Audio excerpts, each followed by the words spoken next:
Hello everyone, welcome to Elliott Wave YouTube channel. Today is December the 15th.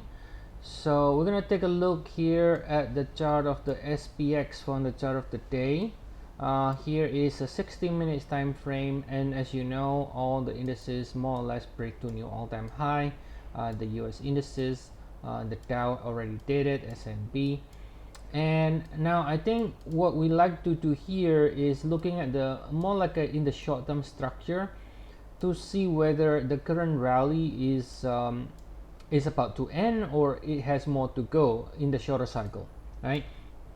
So as you can see in the chart here, we are calling still extension higher, and in fact this one is only wave 2. That means we are now only within the wave 3 higher, and within wave 3 we can continue to extend before we finish this wave 3 in the minute degree here. So we will have 3 4 in the blue here, then 5 to finish the 3 in the minute degree before we get a 4 in black, and then higher again. So as you can see, based on the 1 hour chart here, this is showing us that the rally has more rooms to go in the short term. Now let's explain what we see here, why it is likely that we should continue to see more upside, especially as we get near the end of the year. Typically you won't see any big sell-off in the near the end of the year. People call it Santa Claus rally sometimes, right? So if I look at the 4 hour, I'm gonna copy some of these labels here into the 4 hour. This wave 2, this wave 1 in blue, 2 in blue. So here we go. This is your wave 2. This is 1 and 2 in blue that we saw earlier in the 1 hour, and if this is wave 2, then this is wave 1, right? So we're talking about an impulsive rally that basically started from October 28, right? October 28. Now I think one thing that we need to address here is the idea that, well, is it possible that I can count this 1 2 and then instead of 1 of 3, could it be that this is actually your wave 3 and this is your wave 4, and then we are ending with 5, and then since we are getting close to ending with 5, then after that we can get a bigger pullback, basically correcting this entire 5 waves, right? Now that's a legit question, right? It's a legitimate question. We want to know how far more can it go and extend on the upside. Can it actually start to do a little bit bigger pullback first before higher again? Now, of course, there's nothing 100% in the market. Now the answer, is it possible, is always going to be yes. Anything is possible in the market, but it is all about probability, right? Because we always go with probability, not certainty in trading. And let me go back here into the count that we propose, which is the 1 and 2. So what this count here is proposing here is that we are not yet finished with the 5 waves up here, and we can extend higher, and in fact we are only within wave 3,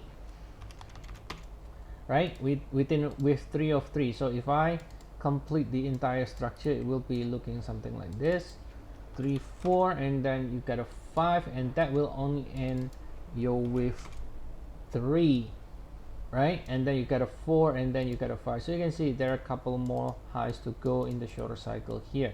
Now one way to look at whether or not this is a 5 waves is simply by looking at the momentum, as we see in the RSI, relative strength index.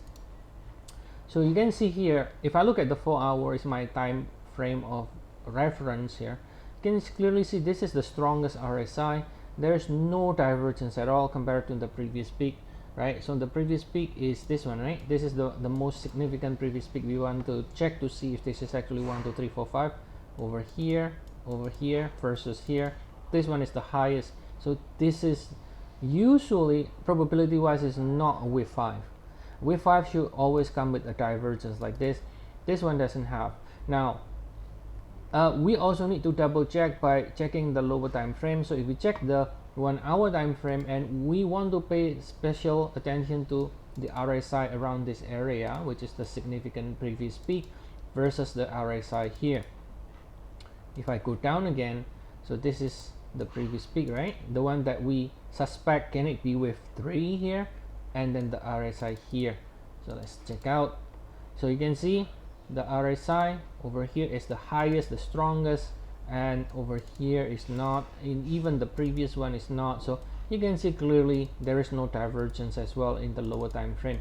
So the conclusion is, because of that, it is less likely probability wise that this is 1 2 3 4 5, and it is more likely that we are actually within only the wave 3, which is the strongest momentum, and therefore pullback in the shorter cycle likely will continue to find support in 3711 continues to extend higher. Okay, so that's the update here for today, and as always, if you want to get more regular updates on the indices, stocks, ETF, Forex, commodities, feel free to check our service. We have 14 days trial, and the link is in the description of the video below. Now, one more thing, guys, the chart of the day is totally random. Basically, we do it in rotation. We don't have any specific, we don't like, because I see a lot of people asking in the comment to do this, to do that, but we cover all of them in the member area. You can check all the updates in the member area. In terms of the chart of the day, it's totally random. I wouldn't do it because you asked for it. It's totally random. Whatever is interesting in that particular day, I'm going to do in the chart of the day. Okay, so see you all again next time. Have a nice day, everyone.